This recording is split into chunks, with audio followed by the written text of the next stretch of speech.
जय श्री कृष्ण। आप सभी का आपके अपने चैनल पर स्वागत है। आप सभी को विजय एकादशी की हार्दिक शुभकामनाएं। एकादशी के दिन भगवान श्री हरि विष्णु की पूजा की जाती है, साथ साथ माता ग्यारस की भी पूजा आराधना की जाती है। आइए आप सुनते हैं एकादशी के दिन माता ग्यारस की कथा। एक बार एक राज्य में एक राजा राज्य किया करता था। राजा बहुत ही बुद्धिमान और बलशाली था। वह राजा सदैव अपनी प्रजा का बहुत अच्छे से ध्यान रखा करता था तथा बहुत ही प्रजापालक था। प्रजा भी अपने राजा को बहुत पसंद किया करती थी। राजा की 2 बेटियां थी। राजा अपनी दोनों बेटियों से बहुत प्रेम किया करता था। राजा की छोटी बेटी देखने में बहुत सुंदर और आकर्षक थी और राजा की बड़ी बेटी छोटी बेटी के मुकाबले कम सुंदर थी। राजा की छोटी बेटी माता ग्यारस की पूजा किया करती थी और सभी लोग राजा की छोटी बेटी से बहुत ज़्यादा प्रेम किया करते थे।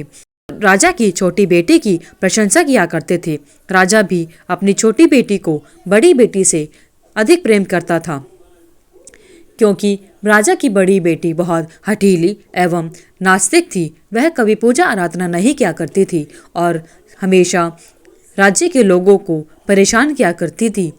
उनकी कभी भी कोई सहायता नहीं किया करती थी, जिस कारण राजा की बड़ी बेटी को अपनी छोटी बहन से बहुत नफरत थी।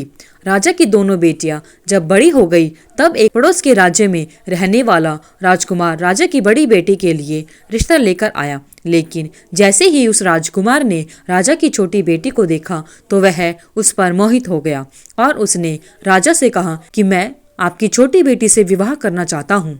जिसके बाद राजा ने कहा, ठीक है, जैसी आपकी इच्छा। आप अगर मेरी छोटी बेटी से विवाह करना चाहते हैं तो मैं आपका विवाह अपनी छोटी बेटी से कराऊंगा।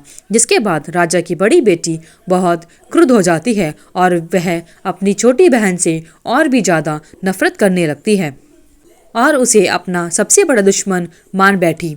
राजा की बड़ी बेटी ने अपनी छोटी बहन से बदला लेने का निर्णय लिया, जिसके लिए उसने अपनी छोटी बहन को जान से मारने का फैसला किया।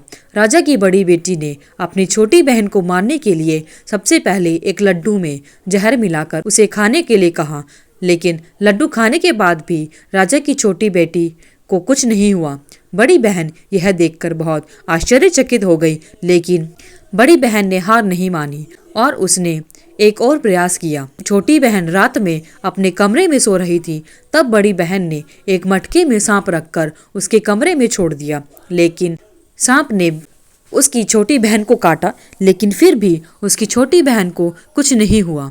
जिसके बाद बड़ी बहन ने अपनी छोटी बहन से कहा कि चलो हम लोग कुएं में से पानी भरकर लाते हैं। जिसके लिए वह अपनी छोटी बहन को पानी भरने के बहाने से कुएं पर लेकर गई और उसने अपनी छोटी बहन को कुएं में धक्का दे दिया।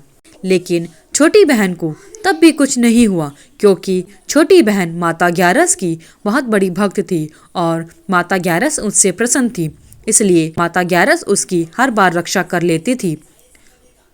उधर बड़ी बहन अपने सारे प्रयासों के बाद असफल रही, जिससे वह बहुत ज़्यादा क्रोधित हो गई। फिर उसने अपनी छोटी बहन के पास जाकर उससे खुद ही पूछ लिया कि मेरी छोटी बहन, तुमको पता है भगवान ने सबकी किस्मत में मृत्यु लिखी है, क्या तुम जानती हो कि तुम्हारी मृत्यु कैसे होगी? तब छोटी बहन ने अपनी बड़ी बहन को बताया कि हाँ, मैं जानती हूँ मेरी मृत्यु कैसे होगी। छोटी बहन से यह बात सुनकर बड़ी बहन मन ही मन बहुत प्रसन्न हो रही थी और उसने अपनी छोटी बहन से कहा कि हाँ, अगर तुम जानती हो तो मुझे अपनी मृत्यु का राज बताओ। छोटी बहन ने अपनी बड़ी बहन से कहा कि मेरी मृत्यु एक तोते में है, जिस तोते के गले में एक हार है, उससे मेरी मृत्यु होगी। जब तक कोई भी व्यक्ति तोते को मारकर वह हार अपने गले में पहनेगा तो मैं मूर्छित हो जाऊंगी, और जैसे ही उस हार को अपने गले से उतारेगा तो मैं वैसे ही जीवित हो जाऊंगी। अपनी छोटी बहन की मृत्यु का राज जानकर बड़ी बहन बहुत खुश हुई और उसने अपनी छोटी बहन को मारने के लिए उसके पालतू तोते को ढूंढने का प्रयास किया।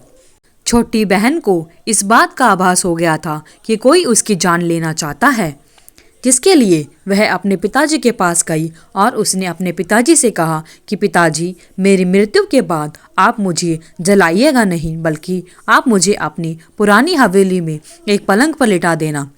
अपनी छोटी लड़की की यह बात सुनकर राजा बहुत आश्चर्यचकित हुए कि ऐसे उसकी छोटी बेटी क्यों कह रही है।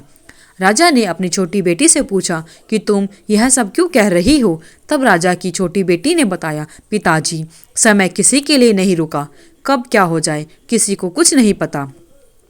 और फिर राजा ने अपनी छोटी बेटी से कहा कि तुम ऐसी बातें क्यों कर रही हो, 2-3 दिन में तो तुम्हारा विवाह होने वाला है। लेकिन छोटी बेटी ने अपने पिताजी को ऐसा करने पर मजबूर कर दिया और उनसे वचन ले लिया कि उसके पिताजी उसकी मृत्यु के पश्चात उसको नहीं जलाएंगे। राजा ने अपनी छोटी बेटी की बात मानकर उसको वचन दे दिया। जब 2-3 दिनों के बाद शादी का समय आया तब राजकुमार बारात लेकर राजा के घर आया। राजकुमार और राजा की छोटी बेटी का विवाह शुरू हो गया। जैसे ही राजा की छोटी बेटी राजकुमार के साथ फेरे लेना शुरू करती है तो उसकी बड़ी बहन अपनी छोटी बहन के कमरे में जाकर उसके तोते को पकड़ लेती है और उसको जान से मार देती है तथा जो तोते के गले में हार था उसको अपने गले में धारण कर लेती है। जैसे ही बड़ी बहन उस हार को अपने गले में पहनती है तो उधर छोटी बहन 3.5 ही फेरे ले पाती है और वहीं पर बेहोश होकर गिर जाती है। जिसके बाद राजा ने बड़े बड़े हकीमों को बुलाया और अपनी छोटी बेटी का इलाज करने के लिए कहा। राजा की बात सुनकर वैद्य ने छोटी बेटी को जब देखा तो राजा को बताया कि आपकी छोटी बेटी ना तो मरी है और ना ही जीवित है। यह मैं ऐसा पहली बार देख रहा हूँ। राजा ने वैद्य और हकीम को यह बात बाहर बताने से मना कर दिया और उनको कहा कि अगर तुमने यह बात किसी को बाहर बताई तो हम तुम्हें फांसी दे देंगे। राजा ने अपनी छोटी बेटी को पुराने महल में जाकर एक पलंग पर लेटा दिया और वहां पर कुछ सैनिकों को तैनात कर दिया ताकि उसकी सुरक्षा होती रहे। और राजा अपने महल में वापस आ गया। राजा की बड़ी बेटी अपने पिताजी के पास आई और कहने लगी कि पिताजी, अगर यह शादी संपन्न नहीं हुई तो आपकी इज्जत का क्या होगा। आप कहें तो मैं आपके कहे अनुसार राजकुमार से विवाह करने के लिए तैयार हूँ।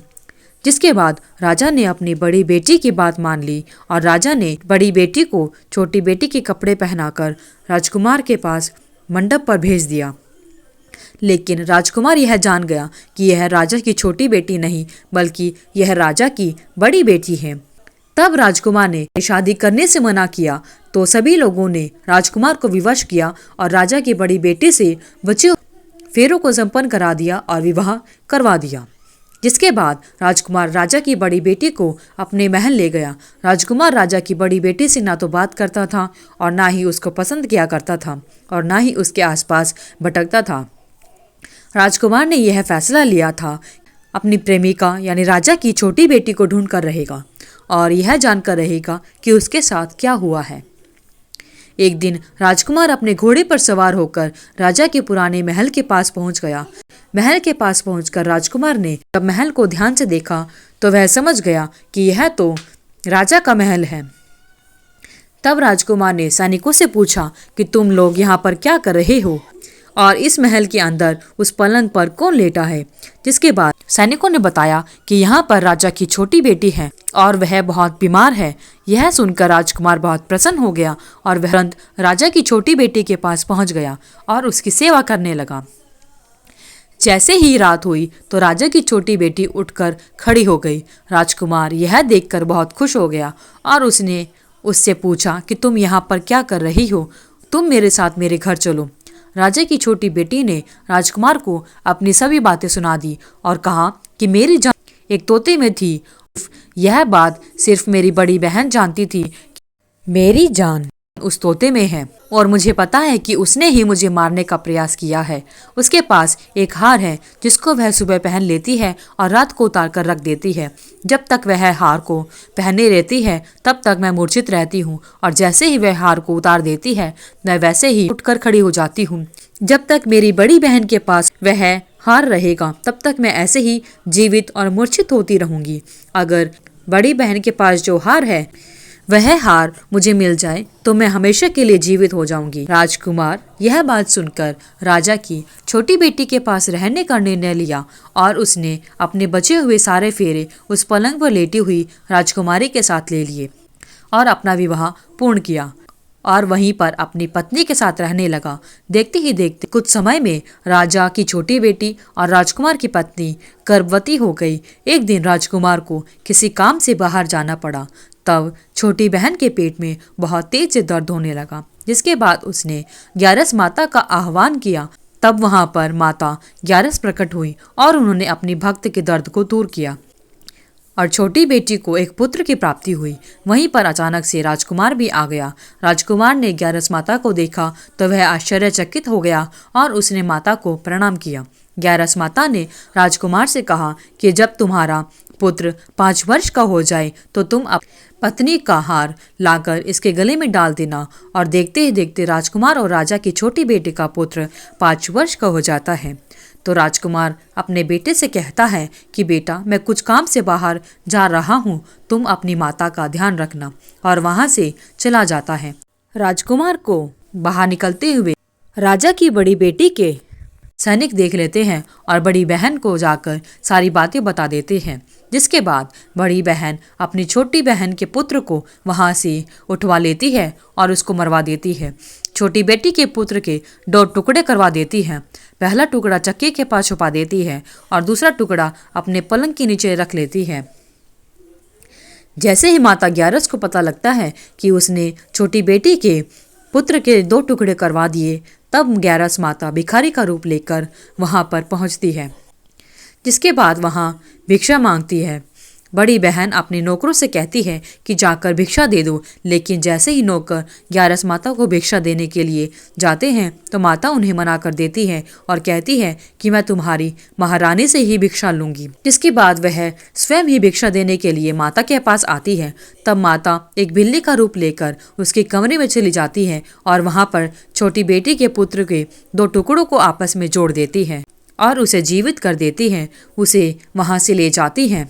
राजकुमार अपने बेटे को लेकर बड़ी बहन के पास जाता है और उसे कहता है कि तुम इसका ध्यान रखना, अगर तुम इस बच्चे का ध्यान अच्छे से रखोगी तो मैं तुमसे बात करूंगा। एक दिन राजकुमार अपने बच्चे से कहता है कि तुम अपनी माता के गले का हार मांग लो। जिसके बाद राजकुमार का लड़का अपनी माता के पास जाता है, यानी बड़ी बहन के पास जाता है और कहता है कि माँ, मुझे तुम्हारे गले का हार चाहिए जो तुमने गले में पहना है। यह सुनकर पहले तो बड़ी बहन बहुत क्रोधित होती है, पर उसको यह याद आता है कि राजकुमार ने कहा था कि अगर मैं इस बच्चे का ध्यान अच्छे से रखूंगी तो वह मुझसे बात करेंगे, जिसके कारण वह हार को उतार कर उस बच्चे को दे देती है और वह लड़का तुरंत हार लेकर अपने पिता के पास जाता है और उसको दे देता है। तभी राजकुमार अपने बेटे को लेकर वहां से जाने लगता है और राजा की बड़ी बेटी से कहता है कि तुम हमारे लिए खाना बनाकर रखना, मैं शाम को आकर तुम्हारे साथ खाना खाऊंगा। और वह अपने बेटे को लेकर वहां से चला जाता है। जिसके बाद वह राजा के पास जाता है, उनको सारी बातें बता देता है। राजा अपनी बड़ी बेटी की यह करतूत सुनकर बहुत क्रोधित होते हैं और अपनी परवरिश पर दोष देने लगते हैं और राजकुमार को अपनी छोटी बेटी के साथ रहने का आशीर्वाद देते हैं। बोलो ग्यारस माता की जय।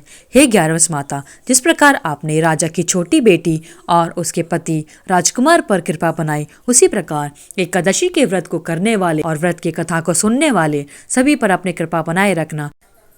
जय ग्यारस माता। अगर आपको ये वीडियो अच्छी लगी तो वीडियो को लाइक करें, शेयर करें, चैनल को सब्सक्राइब करके बेल आइकन को जरूर प्रेस करें ताकि आगे आने वाली सभी वीडियोस की नोटिफिकेशन आप तक समय से पहुंचती रहे। धन्यवाद। कमेंट बॉक्स में जय श्री कृष्णा अवश्य लिखें।